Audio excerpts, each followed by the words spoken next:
What's going on, guys? Andrew Piluk Sports here, and I'm back with another video. Today I'm going to be talking about a baseball topic. I know it's been a while, but I'm going to talk about the Toronto Blue Jays and why I'm a little scared that the window of opportunity is pretty much closed. Now, before I get some of these Jays fans and other baseball fans telling me that, oh, you've still got the season to go, don't jump the gun, I'm not jumping the gun. I still believe in the Blue Jays team this year. I'm not one of those fans that showed up last year and expects them to win the World Series now. I've been a fan my whole life. I'm not giving up on this team. Next year I'm still going to cheer for them. The year after that I'm going to cheer for them.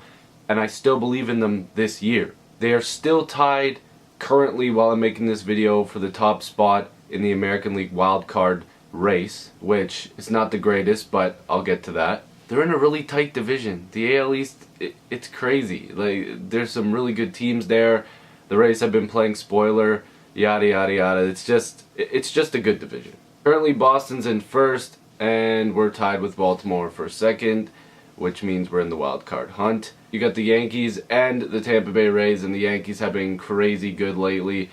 And of course, the Tampa Bay Rays are just, spoiler alert, spoilers of all spoilers. Now, I wanted to do this video because I've seen a lot of Jays fans, especially on Twitter, on Facebook, YouTube, whatever it is, they're starting to get a little worried. I mean, I am too, but I want to talk about the end of this season and why you should be a little bit worried for next season. Now, this season the Jays have had a pretty good season. You have to look at, like I said, the division that they're in, and who the teams that we've been facing have just been coming on strong lately. The Jays have been struck with some injuries, and it's kind of kept our lineup in shambles. Our lineup hasn't been full all season. We've been losing everybody to injuries. Travis has had injuries, Bautista, Donaldson. Like, when you've got your lineup all mixed up, it doesn't really help. If you ask me, I think the Jays are probably going to make it into the postseason on a wild card. We are going to have to play that one game, but I still think we're going to do it.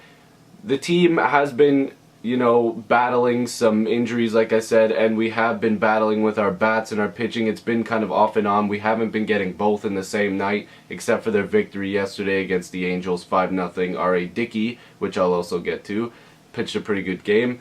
We've been playing, decent baseball, but we need to play good baseball because it is September. Our rotation has been average. We haven't been getting good starts from Stroman that we seen last year. We haven't been getting amazing starts like we seen from Estrada in the first half. I mean, he is pitching with a herniated disc. R.A. Dickey is all over the place, and J. Happ's still killing it. Sanchez has been great, and I don't know, we've been kind of giving him spot starts lately just because we want to preserve his arm.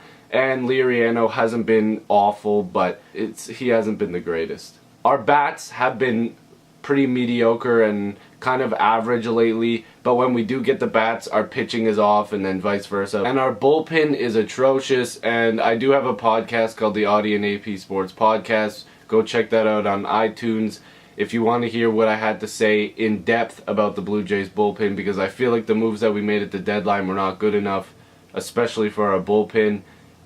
We could have spent some more money, some more prospects, whatever we could have done to get a better bullpen. I do like the addition of Benoit, and I do like the addition of Grilly, and Feldman has been okay. I'm not looking for the best of the best, but when you've got guys like Tepera and Schultz and, Dermody, whatever, pitching right now, it's probably not a good thing. Cecil hasn't been amazing like he was last year. Biagini's been good. Osuna's Osuna Matata. What else can you say? Our bullpen needs work, and it's too late now because you can't make any more trades. Next year, that's something that's going to have to be looked at. So in conclusion, for this year, don't worry too much. I think the Jays will be okay, but the title of this video is what I really want to get to. I want to just give a quick recap on this season. Next season is what you have to be worried about as a Jays fan. Now, when I say the window's closed, it's hard for me to say the window's closed because there's still a whole off season where the Jays can do something, but this is my problem with the management right now. You can comment on this video and say next year the Jays will have pretty much the same lineup. Not exactly. Let me get into this first. Now, the people that I want to send this message to are the same people that are saying, oh, but they have all of next year, they have the off season, they have all this time to make these moves. Now let me tell you why those moves should have been made this year. When you've got guys like Jose Bautista, Edwin Encarnacion, and Michael Saunders coming off the books next year, and they might not re-sign, and one or two of them you might not want to re-sign, and they're hitting the ball right now. You don't know what they're going to do next year. You don't know with what all of these free agents are going to do next year.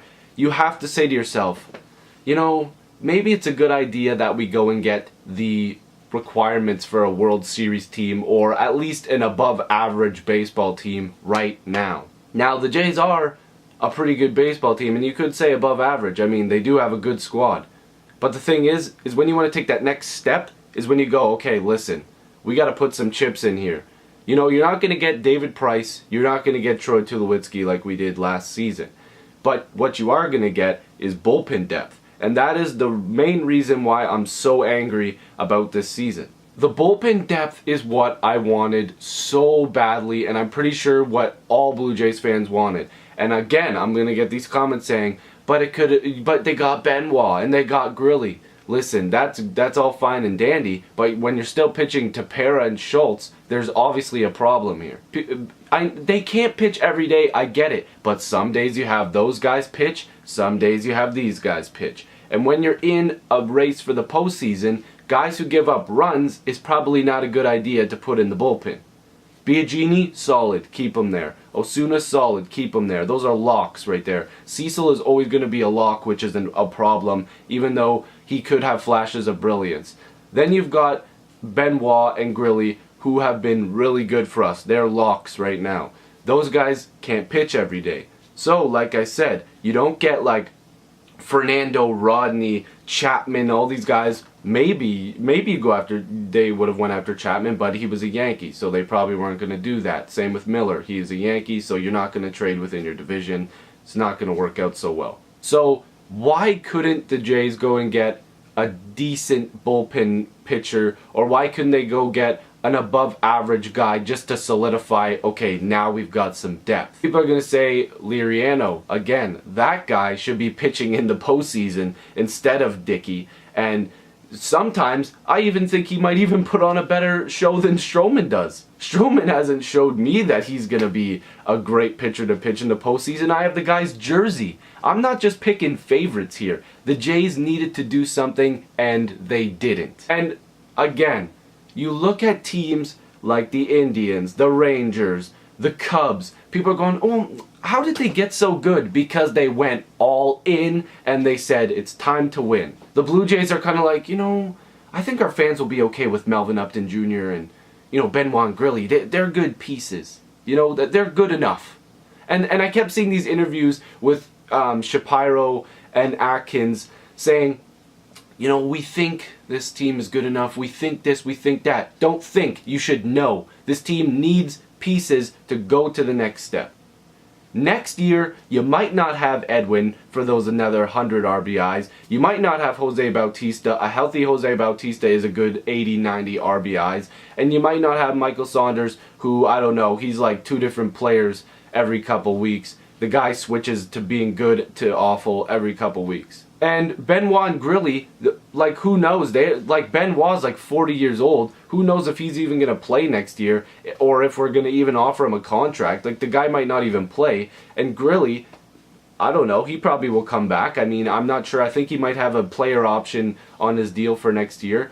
And who's to say those two are even going to be good next year? So you got to look at all the options. So there's pieces everywhere. And the bullpen has to be improved next year, or else the window is closed. There needs to be some sort of improvement next year, because I think all Jays fans and even the management go, damn, like, this is a really impressive baseball team. This is a very impressive baseball team. But you know what? Let's sit back and just let them, you know, play, and hope that we can, you know, not have to go all in to grab these guys. Yes, this team has a lot of good players, but there's a big chance that we're not going to re-sign all three of them. Atkins and Shapiro have already said, listen, these guys want to go to the open market, which, do you really blame them? Like, Edwin Encarnacion probably is going to sign somewhere else. Jose Bautista might want to stay in Toronto, I don't know. He can't ask for a massive offer now after this season. And Michael Saunders, I let the guy walk. I don't know. He's kind of a flip-flop. I don't know if he's going to be good or if he's going to be awful. So I just let him walk, to be honest with you. You got to hope Dalton Pompey steps up next year or else... Let me just touch on Edwin and Jose for a second. I don't care what sport it is. I don't care what type of athlete, whatever. If you're a player who's like a utility player, a guy, still looking for that big contract, looking to make a name, you don't really go and talk to teams and go, I'm trying to win right now, so, I want to sign for this much money, I want to sign for this many years, and this is the team I want to come to. You don't really have that luxury because, every team's not knocking on your door. You go to a team like a decent team, or sometimes teams sign you on there as a bench guy, whatever.